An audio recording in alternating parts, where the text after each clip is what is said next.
Are you feeling shame for the anger that's brewing up in your family? Maybe you're not sure how to tame the angry outbursts that your family is experiencing. Are you desperately wanting to bring joy and laughter back into your home, into your family, into your homeschool environment? You are in the right place, and I want to welcome you to Anger, Every Family's Hidden Secret. And I am so excited about my conversation today with Paula Maretzki. One of the goals of this group is to just start conversations, to bring topics out in the open so that you as homeschool families don't feel alone. And that's why one of the reasons I'm excited about today's conversation. It's a topic that many of us homeschool families, many families in general, just feel shame about their anger. We close the doors and keep that inside. And then when we're out, it's easy to be happy and put on this facade of joy. But I'm excited about this conversation. And about this opportunity just to bring some thoughts about how to bring joy back into your family. I've had many years, well, not many. I haven't been homeschooling now for 3 years. My children have graduated from homeschooling and are doing the next stage of their life. But I've had a little bit of time to reflect. And when I changed from those angry, fearful, doubtful moments to bringing joy into our house, it just brought just a complete turnaround in our homeschool environment. So I'm excited to share that with you. My name is Diana Rolston, and I want to welcome you to Spark Homeschool Parent. And as you're joining us, hey, Taria, thanks for joining us. I was going to say, as you're joining us, just send me a quick comment so I know who's out there, how you're connecting with this conversation. I welcome your comments for sure. Each week, I bring you strategies to ignite the spark that engages your child's learning, and I want to welcome you, whether you're just thinking about homeschooling or wherever you are on that homeschool journey. Maybe you've been homeschooling for a few years now and just looking for new ideas. I want to welcome you. This conversation is for you if there is anger in your family and you're feeling really shameful about that. And it's that hidden secret that we don't talk about. This conversation is for you if you just want to gain some insight, some ideas about how to tame the angry outbursts in your family. And if you're seeking joy, to reintroduce that joy and laughter back into your household, you're in the right place. And I really encourage you to share this Facebook group and this video to families that you know, because no doubt they're dealing with this also. This is Spark Homeschool Parents. Again, I'm Diana Rolston. As you're joining us, send in your comments. And today's conversation is anger, every family's hidden secret. And I am in conversation with Paula Maretzki. I'm really excited. Let me bring her in here. Sorry. Here she comes. Hey, Paula. Hello. Paula is a homeschooling mom of 8, with everyone still at home until June, when her firstborn will be getting married. How exciting. And officially flying the coop. She's been married to Gord, who she says is a true Renaissance man. It's been for 26 beautiful years, no doubt, where they enjoy living on a 47-acre farm, growing grapes and hay. Together with their children, they have a few chickens, a dog, a couple of cats.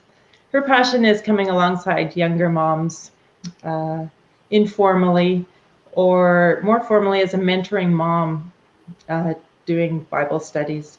She knows what it's like to fight anger in the home and is excited And we're excited to have you too. You're excited, you say, to share how your family took that battle on, the battle of anger, and yeah, encouraging others to do that. So thank you for joining me. And I'm so glad to yeah, be here. So glad you invited me. I'm so happy to be here. yeah, maybe you could start by just giving us a little bit of background, sharing your story I with will. anger. Um, I think I should start off too by just saying I'm not perfect. I don't think that you're going to come away from this hoping, I hope you don't think anyway, that I have this perfect patience specialist. Irony about speaking on anger is if you are asked to speak on it, it must mean you're an anger specialist. And so that's more what I want to be known as, the anger specialist who has learned how to handle anger, not that I'm a patience specialist. And so I never knew I was an angry person. That shocked me. I didn't grow up in an angry home. My parents weren't yelling and screaming. We had sibling issues occasionally, but it was nothing like an awful home experience. So I really have no excuses. And then I was a teacher. Not a homeschool teacher. This is before I had children. That's my training. And there was this one little boy who just drove me crazy, and I never had experienced that level of rage that was rising up in me because of him. And I thought, oh, it's fine. It's just because they're not my own children.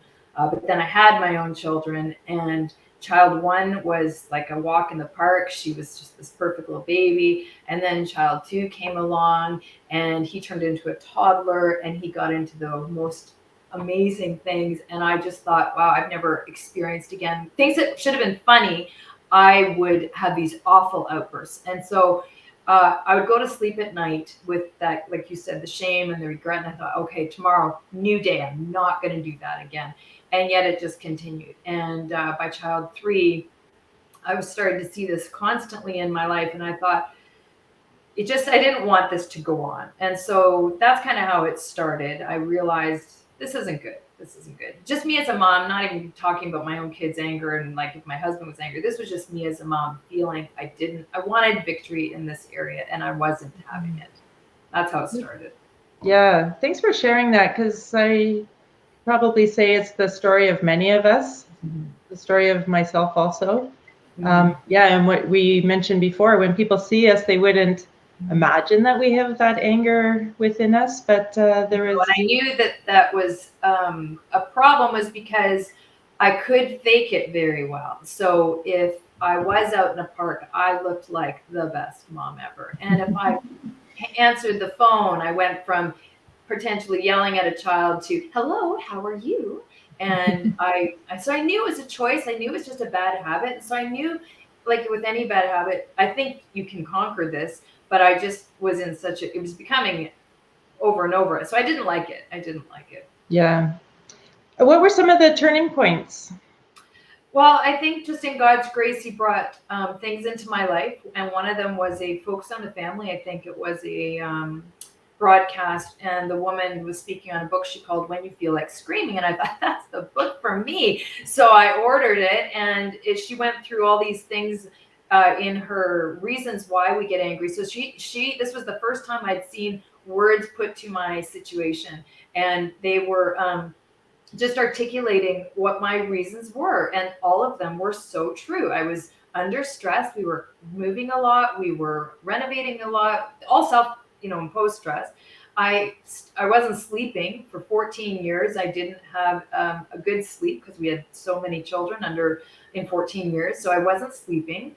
I like to blame a lot of people. I had too many demands, what I thought on my life, and I felt helpless about that. And so sometimes when you feel helpless, you take it out on somebody else. So that was the first time I started to say, wow, okay, there are potential reasons, but then of course the book doesn't leave you there. And so I'll share with you some of the things that that really started to change it for me.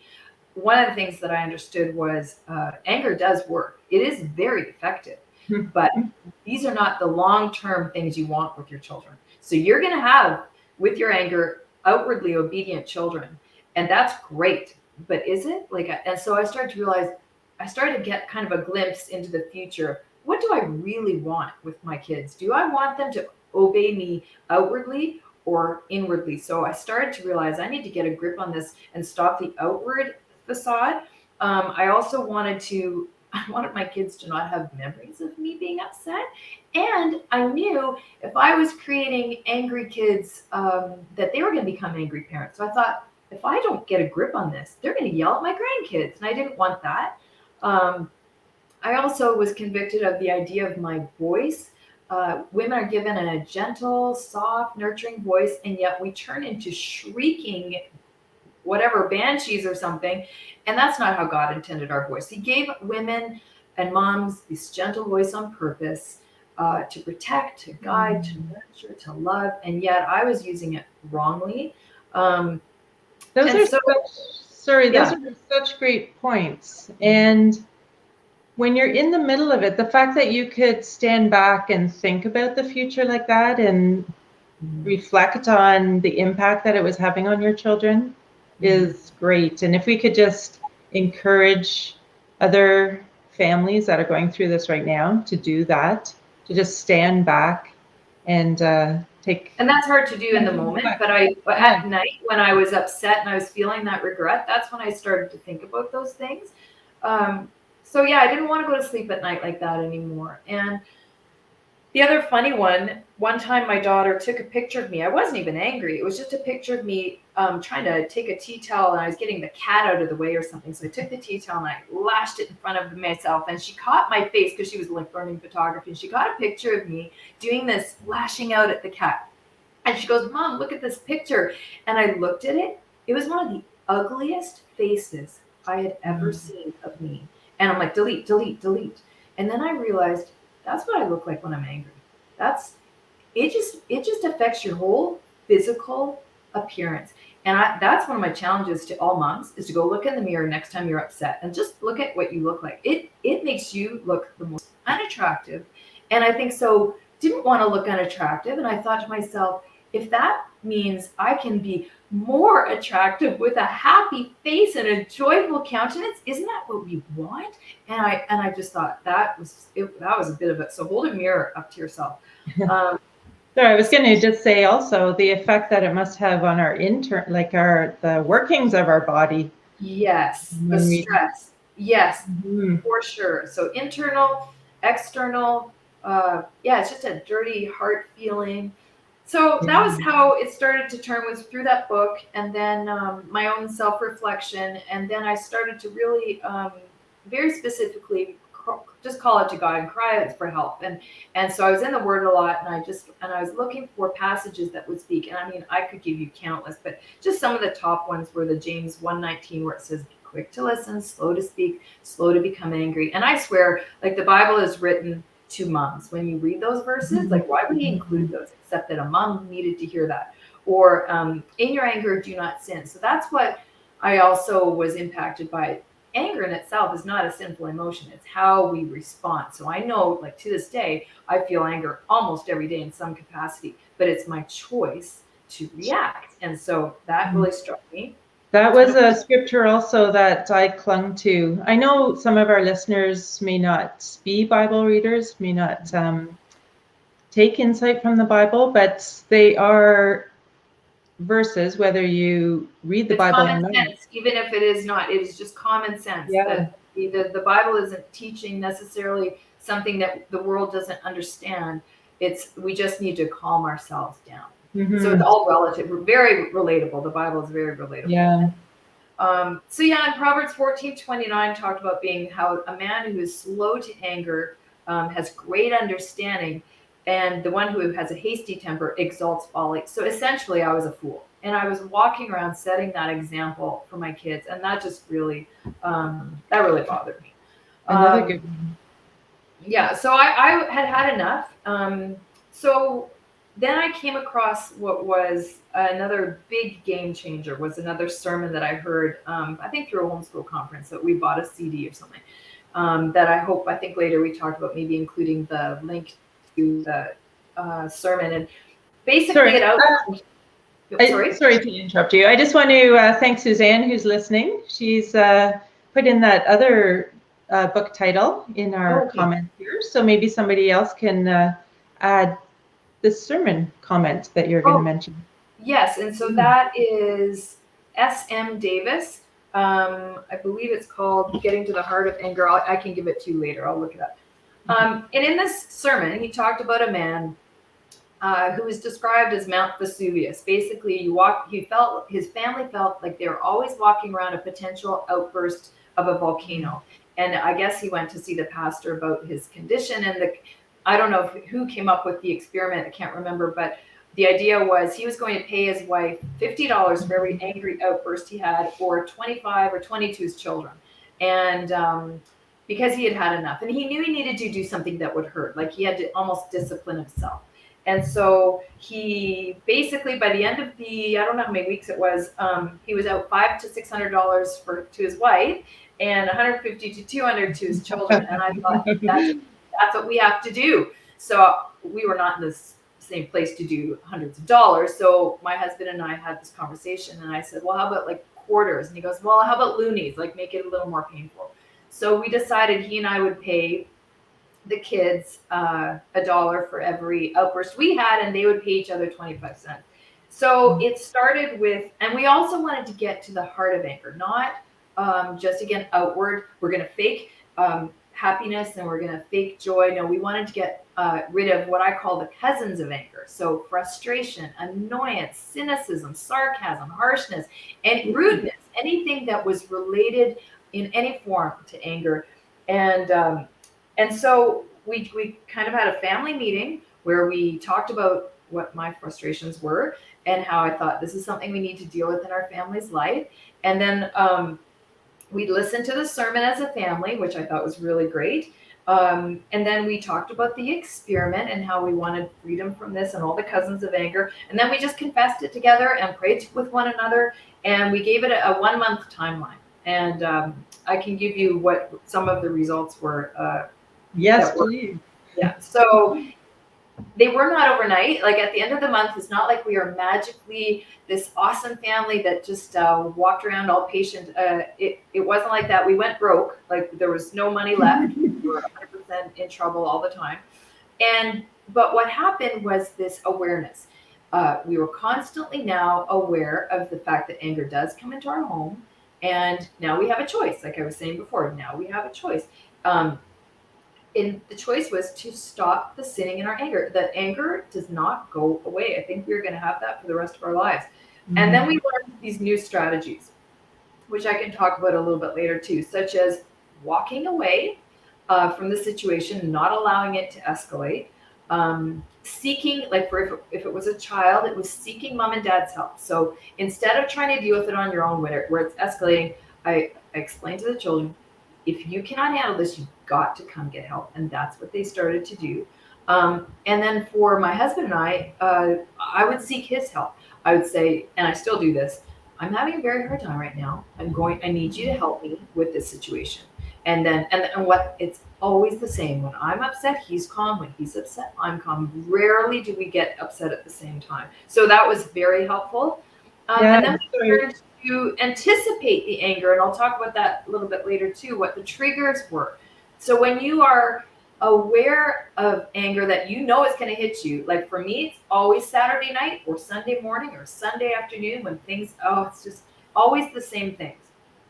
And so now I can prepare for it. This is what typically makes me angry. We're not ready. We're going to be late and blah, blah, blah, blah, blah. And so when you anticipate it and you prepare for it and the anger comes, you can say, okay, I prepared for this. So now the shoes are all ready. Now the clothes are all set up. Lunch prepared. So I'm not caught off guard the same way that I was. And then I think the neatest result, and this is what you kind of said in the introduction, was that laughter and joy came into our home. I started to notice I was laughing hysterically all the time. And I wondered, well, where'd that come from? My kids. I feel like they were just blessed with a hilarious sense of humor as a result. And there's 10 of us all the time. And we are just constantly laughing, just constantly. It's just really fun. And if that was just part of the bonus I wasn't expecting. I thought anger was going to go and then we'd just be a patient family. No, it's hilarious. There's so much fun. And so that was the bonus. I just thought that was so neat. That was a really yes. That's a Excellent. fantastic outcome. You're sharing so many things, and Suzanne is writing a few of the, and Taria writing a few of those in our chat. Okay. And great realization that anger doesn't go away. It won't. There will be other things that will trigger us, but to be aware of it and create strategies, be prepared for it. Thanks for sharing that. You wanted to share some other things with us. Well, so if this is a situation in your family that you are seeing, wow, this is everything she's saying is exactly what is happening. I see, we call them Team A and Team B. Team A is kind of the graduated ones. They're all in high school or post-secondary now. And then Team B are my younger ones. So they're 9 to 15. And they missed the anger experiment. They didn't know, they weren't around. They were, but they were little. So they were unaware of the situation. And so I have a funny feeling that we're going to have to do this again. So pretending that I have a new family and this is now coming up again, what I'm going to do is what I would challenge you to do as well, is have another family meeting, which is probably what we're going to do because they weren't old enough to even hear the sermon. So we'll probably listen to the sermon again. And then we will have the identical family meeting where we talk about it. We admit what's going on, read the verses that are relevant, and we'll apologize to one another and ask forgiveness if necessary. We'll set up the parameters. We'll literally hand out the money and just do it for a specific amount of time. And so that's one thing I would do is just I would challenge the listeners to do the anger experiment challenge, to even consider doing that. That is something that we would do. And then the other thing that we did is my top 10 list of things if you want to try and deal with anger is, like I said a little bit before, the planning ahead to be more organized. That was something I learned, like what are the things that I need to plan better so I can eliminate, so plan to be more organized. And I had to learn to be more flexible. I think I had expectations that were not reasonable with 8 children. Like if I'm not going to have all the shoes or the outfits ready for wherever we're going and something goes wrong, instead of being angry about it, just kind of say, hey, it just didn't work out and I don't have to freak out about it. And so I learned to not lower my expectations, but to be just relax. I don't know where this, I think Ann Voskamp calls it the tyranny of the urgent. And I had to lose that. The tyranny of the urgent. Where was that coming from? So once I recognized, then my kids say it to me. So listen to your kids. Mom, relax. I was like, okay, that's a reminder. Okay. Yeah. I was learning to be more flexible. I had to stop engaging in power struggles.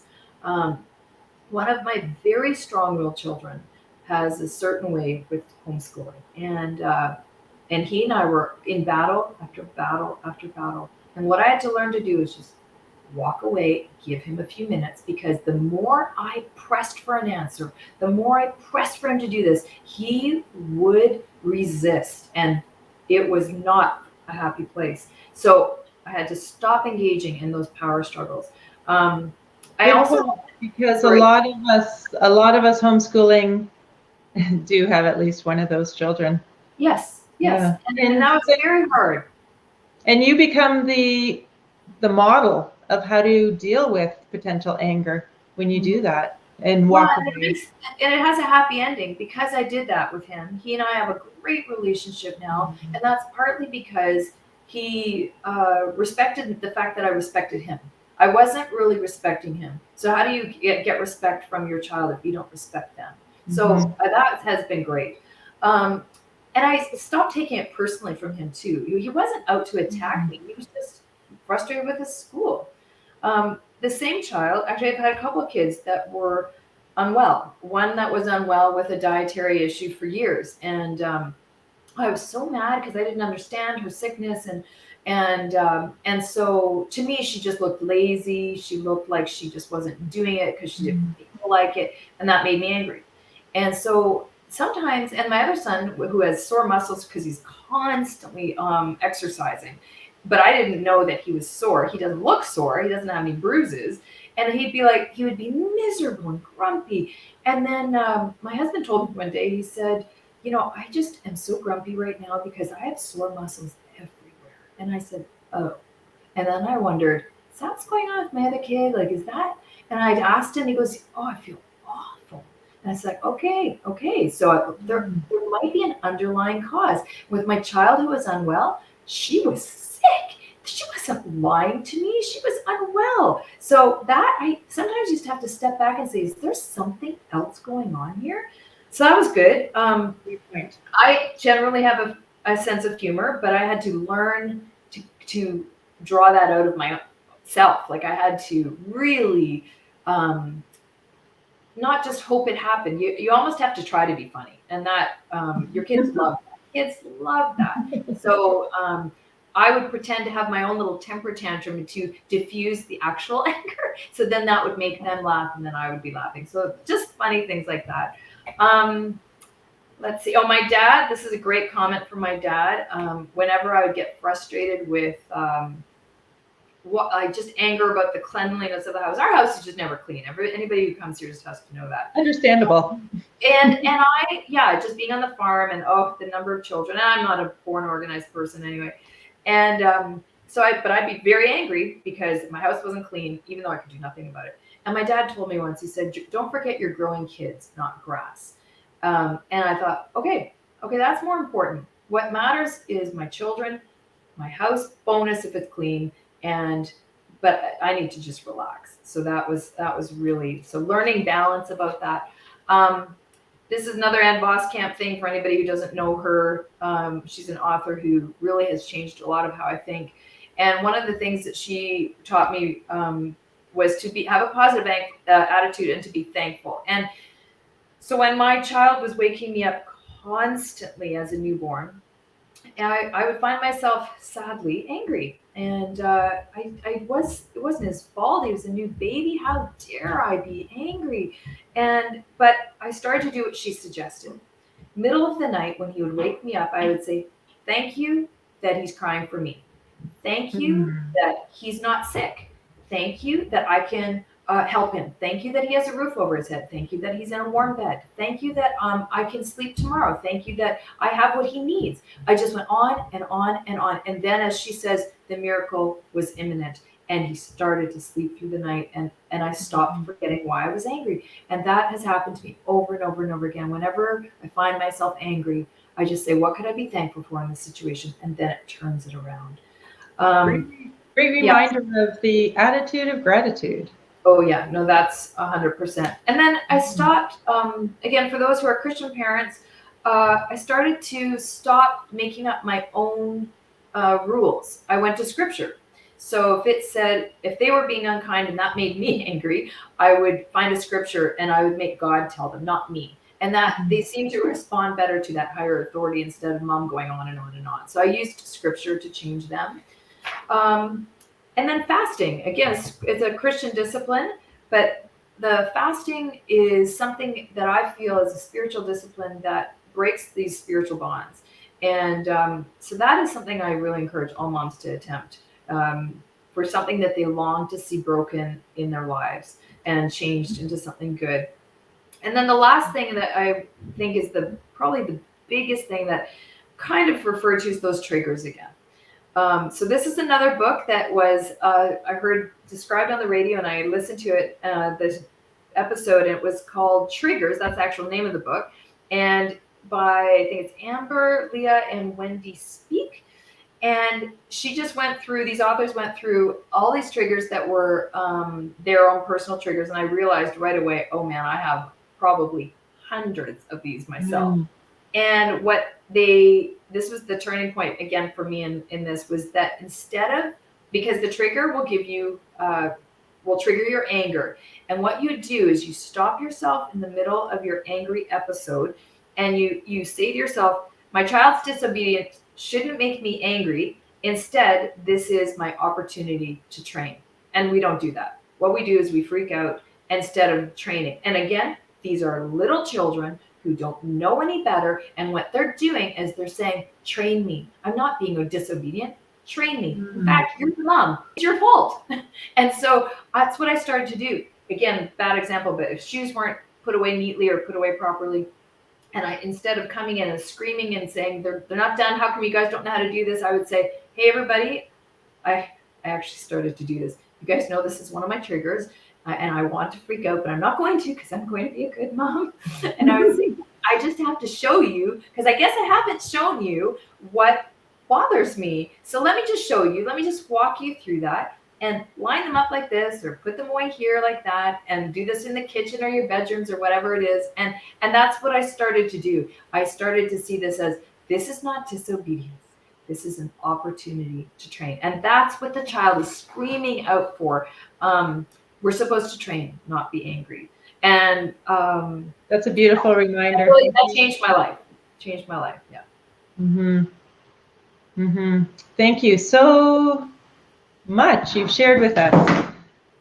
Well, and I think the final thing I would say would just be, in kind of like the Christmas Carol, where Ebenezer Scrooge gets those ghosts of Christmas past and present and future. Take yourself into the future, take yourself there and say, what do I want? And if my goal is a healthy, happier family, let that be what motivates you. If it's that there is, like, I didn't grow up in a particularly angry home, but if I'm creating one, I am guaranteed that anger legacy is going to continue. So I wanted that broken. That was my second goal. I wanted peace at night. I wanted to get rid of the guilt. And then I wanted new patterns again for my future children and grandchildren. And I just knew I wanted blessing in my life, not that cursing that comes with anger. And so having those goals, that's what motivates me. That's what I can catch myself and calm down. So.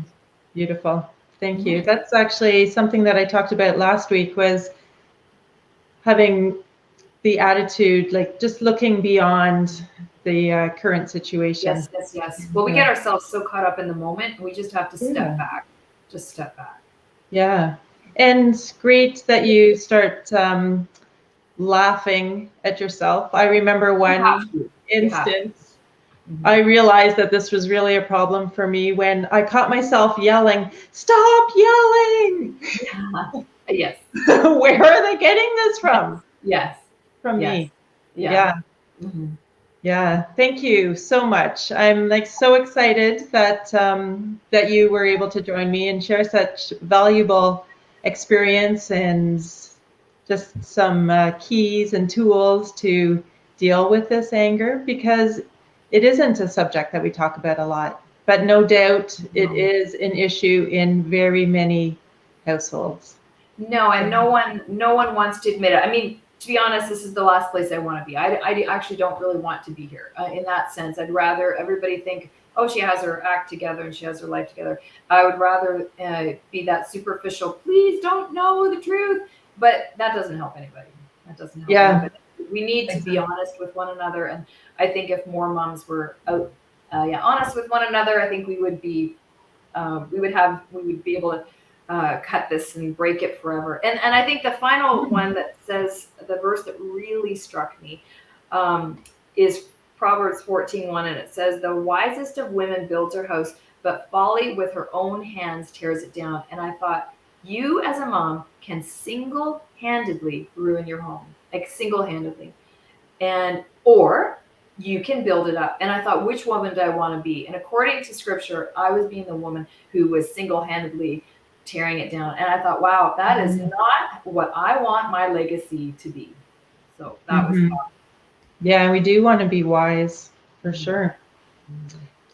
Thank you again. I hope this has been helpful for all those. No doubt it has been for all those that are watching, whether you're watching us live or on a recording. And I really encourage you to share this, because like we've said, anger is an issue in many, many houses. And you may not know that your closest friends deal with this issue, and they may benefit from hearing this recording and being part of Spark Homeschool Parent on Facebook. Each week, our commitment is to equip you with the skills and the mindset to navigate through this ever-changing homeschool journey. If you're looking for a community of encouragement, please join us if you haven't already at Spark Homeschool Facebook group. And thank you again, Paula. Very welcome. Anybody can reach out to me. I'm happy to chat with anyone. How can they do that, Paula? Through Paula Maretzki, through Facebook or Messenger, or paulamaretzki@gmail.com. I'm happy to chat. Perfect. Excellent. Thanks again. Yeah, you're very welcome. Bye. Bye.